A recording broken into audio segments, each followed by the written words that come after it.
ఏంటంటే ఒకప్పుడు దొంగ అంటే, గజ దొంగ అంటే, రౌడీ అంటే వీళ్ళందరూ కూడా చదువురాని సన్నాసులు అయి ఉంటారు.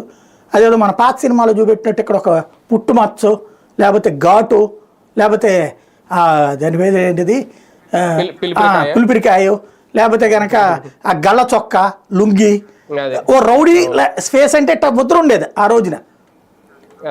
ఇప్పుడు రౌడీయిజం మంచి ఇన్షర్ట్ చేసుకుని రౌడీయిజం ఇప్పుడు కొత్త సినిమాల్లో కూడా హీరో కంటే విలన్ అందంగా ఉంటున్నాడు. అట్లాగే నిజ జీవితంలో కూడా చదువు రాని వాళ్ళు కాదు చదువుకున్న దొంగలు తయారవుతున్నారు. ఇవాళ మనల్ని సైబర్ చీటింగ్ చేయాలంటే ఎవడండి చేసేది? చదువుకున్నాడు. అరే వాడెవడో జేబు దొంగతనం చేస్తే చిత కొడతాం వాడిని, ఈయన మనం కొట్టట్లా, ఈయన పట్టుకునేటప్పటికి నానా చంకలు ఆకలి వస్తుంది, దొరకడు. అంటే వీడు చదువుకున్న దొంగేగా.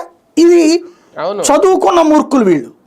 ఈ మీమ్స్ చేసేవాడు, మీమ్స్లో వెటకారం ఉంటుంది. ఇప్పుడు ఎదవరకు కార్టూన్లు వేసేవాడు, అది సునిశితమైన హాస్యం, జరుగుతున్న పని మీద సునిశిత విమర్శతో కూడిన హాస్యం. అది అంతవరకు తప్పులే. తర్వాత రోజుల్లో టీవీ ఛానళ్ళు కామెడీ వార్తలు పెట్టినాయి, తెలంగాణ యాసలో తీన్మారని అయ్యని అని. అందులో ఆ కంటెంట్ని గుండెల్లోకి తగిలేటందుకు ఒక వెటకారంతో చేస్తారు.